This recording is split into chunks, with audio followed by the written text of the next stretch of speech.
ان الحمد للہ والصلاة والسلام علی رسول اللہ۔ قرآن حکیم کلاس میں آج ہم سورۃ النساء کی آیت نمبر 12 سے لے کر 14 تک کو انشاءاللہ سمجھیں گے۔ گزشتہ نشست میں ہم نے سورۃ النساء کی آیت نمبر 11 کو سمجھا تھا، جس میں دین اسلام کے قانون وراثت کی چند اہم بنیادی باتیں ہمارے سامنے آئیں۔ ان باتوں کو خلاصے کے طور پر ذرا دوبارہ دہرا لیجیے۔ میت کی تجہیز و تکفین اور تدفین کے اخراجات میت کے مال سے ادا کیے جا سکتے ہیں۔ پھر اگر میت کے ذمہ کوئی قرض ہے تو اس کی ادائیگی کر دیجیے۔ پھر اس کے بعد اگر مال بچا ہے تو اگر میت نے کوئی وصیت کر رکھی ہے تو اس کو تہائی مال سے ادا کر دیجیے۔ اب جو مال بچ جائے اس میں سے وراثت تقسیم کی جائے۔ وراثت کی تقسیم میں بنیادی قاعدہ یہ ہوگا کہ لڑکے کو لڑکی سے دوگنا دیا جائے گا۔ اگر لڑکے نہیں ہیں، صرف لڑکیاں ایک سے زائد ہیں، تو ترکے کا 2/3 لڑکیوں میں برابر تقسیم کر دیا جائے گا۔ اور اگر صرف ایک ہی لڑکی ہو، لڑکا نہ ہو، تو اس لڑکی کو ترکے کا نصف دیا جائے۔ میت کے والدین کو حصہ دینے کے لیے 3 صورتیں جن میں میت کے والدین کے حصہ میں کمی بیشی ہوتی ہے اس کو بیان کیا گیا۔ پہلی صورت یہ تھی کہ اگر میت کے اولاد ہو تو میت کے والدین میں سے ہر ایک کو چھٹا حصہ دیا جائے گا۔ دوسری صورت یہ تھی کہ اگر میت کی اولاد نہ ہو اور والدین کے علاوہ کوئی اور وارث بھی نہ ہو تو ترکے کا 1/3 حصہ ماں کو اور بقیہ 2/3 والد کو دیے جائیں گے۔ تیسری صورت یہ تھی کہ میت کے اولاد تو نہیں ہیں لیکن میت کے بہن بھائی ہیں تو ماں کو چھٹا حصہ دیں گے، بقیہ والد کو دیں گے، لیکن یہ یاد رہے کہ بہن بھائیوں کو کچھ حصہ نہیں ملے گا، بس ان کا ہونا ماں کے حصے کو کم کر دے گا۔ اور آیت نمبر 11 کی آخری اور اہم بات یہ تھی کہ میت کے مال میں جو حصے اللہ تعالیٰ نے مقرر کر دیے ہیں اس میں کمی بیشی کرنے کا اختیار کسی کے پاس نہیں، کیونکہ یہ قانون وراثت علیم و حکیم ذات اللہ کے مرتب کردہ ہے۔ تو یہ تھا سورۃ النساء کی آیت نمبر 11 کا خلاصہ۔ اب آئیے آیت نمبر 12 کی طرف۔ اس آیت مبارکہ میں 3 مرتبہ تکرار کے ساتھ یہ بات ارشاد فرمائی گئی کہ اللہ تعالیٰ نے جو وارثوں کے حصے مقرر کیے ہیں ان حصوں کی تقسیم سے پہلے اگر میت کے ذمہ قرض ہے تو اس کو ادا کیا جائے پہلے، اور اگر میت نے کوئی وصیت کر رکھی ہے تو تہائی مال میں سے وصیت کو پورا کیا جائے۔ یعنی وراثت کی تقسیم سے پہلے 2 شرطوں کو بہرحال ہمیشہ ذہن نشین رکھنا چاہیے۔ ایک وہ کہ قرض کی ادائیگی پہلے کی جائے اور وصیت کی تنفیذ کی جائے۔ جیسا کہ آپ کو معلوم ہو چکا ہے کہ آیت نمبر 11 میں ان وارثوں کے حصے بیان ہوئے جن وارثوں کا میت کے ساتھ نسب اور ولادت کا رشتہ تھا، یعنی اولاد اور والدین ہونے کا۔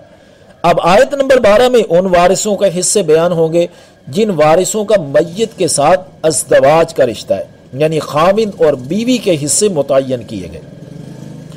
یہاں آیت نمبر 12 میں پہلے اس صورت کو بیان کیا جا رہا ہے کہ اگر بیوی وفات پا جائے تو خاوند کو کتنا حصہ دیا جائے گا؟ وَلَكُمْ نِصْفُ مَا تَرَكَ أَزْوَاجُكُمْ إِن لَّمْ يَكُن لَّهُنَّ وَلَدٌ، اور تم خاوندوں کے لیے آدھا حصہ ہے تمہاری بیویوں کے ترکہ میں سے اگر ان کی کوئی اولاد نہ ہو۔ یعنی مرحومہ کی اگر کوئی اولاد نہ ہو تو اس عورت کا آدھا مال اس کے خاوند کو دیا جائے اور بقیہ آدھا مال مرحومہ کے والدین اور بہن بھائیوں میں قانون وراثت کے مطابق تقسیم کر دیا جائے۔ یہ تھی وہ صورت اگر مرحومہ کے کوئی اولاد نہ ہو۔ فَإِن كَانَ لَهُنَّ وَلَدٌ، اور اگر ان کے اولاد ہے تو فَلَكُمُ الرُّبُعُ مِمَّا تَرَكْنَا، تو تم خاوندوں کے لیے 1/4 ہے اس مال میں سے جو ان عورتوں نے چھوڑا، اور بقیہ 3/4 دیگر ورثاء میں تقسیم کیے جائیں گے۔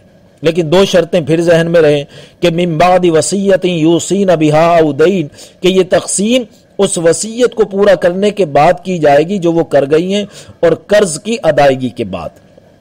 اب آئیے دوسری صورت کی طرف کہ اگر خامد وفات پا جائے تو بیوی کو کتنا حصہ دیا جائے گا؟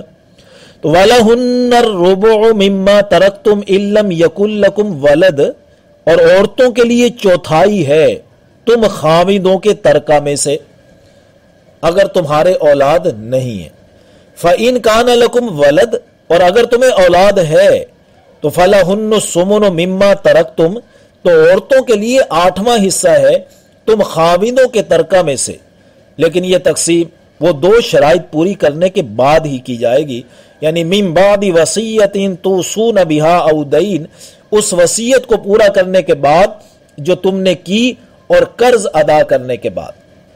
یاد رہے اگر بیویاں ایک سے زائد ہیں تو مذکورہ حصہ تمام بیویوں میں برابر تقسیم کر دیا جائے گا۔ اب آیت کے اگلے حصے میں اخیافی بہن بھائی کا حصہ بیان کیا جا رہا ہے۔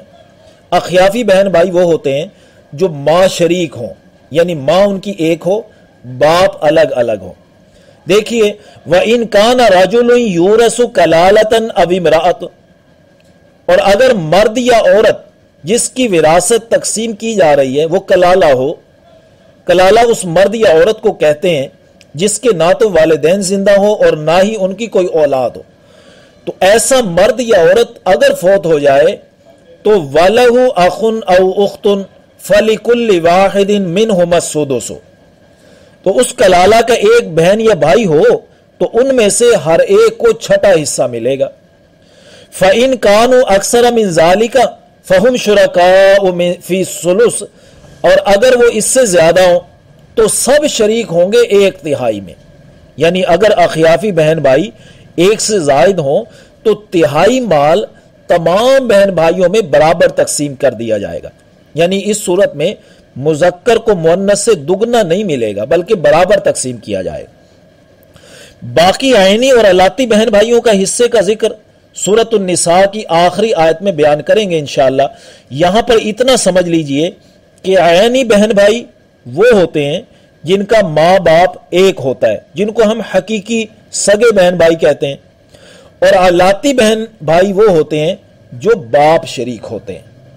آگے پھر وہی 2 شرطیں آ رہی ہیں، من بعد وصیت یوصی بها او دین، جو وصیت کی گئی ہے اس کو پورا کرنے کے بعد یا قرض ادا کرنے کے بعد، غیر مضار، کسی کو ضرر پہنچائے بغیر، یعنی یہ سب کام سارے کام ایسے ہونے چاہیے جس میں کسی کو تکلیف پہنچانے کی نیت نہ ہو۔ وصیۃ من اللہ، یہ تاکیدی حکم ہے اللہ کی طرف سے، یعنی ان احکام پر عمل کرنا نہایت ضروری ہے۔ واللہ علیم حلیم، اور اللہ تعالیٰ خوب جاننے والا ہے، تحمل کرنے والا ہے، یعنی لوگوں کی نافرمانیوں کی روش کو جاننے کے باوجود اگر فوراً پکڑ نہیں کرتا، اس کی وجہ یہ ہے کہ وہ تحمل کرنے والا ہے، مزید مہلت فراہم کرتا ہے۔ تلک حدود اللہ، یہ اللہ کی مقرر کردہ حدیں ہیں، یعنی یہ مذکورہ تمام احکام اللہ کی طرف سے مقرر کردہ ضابطے ہیں۔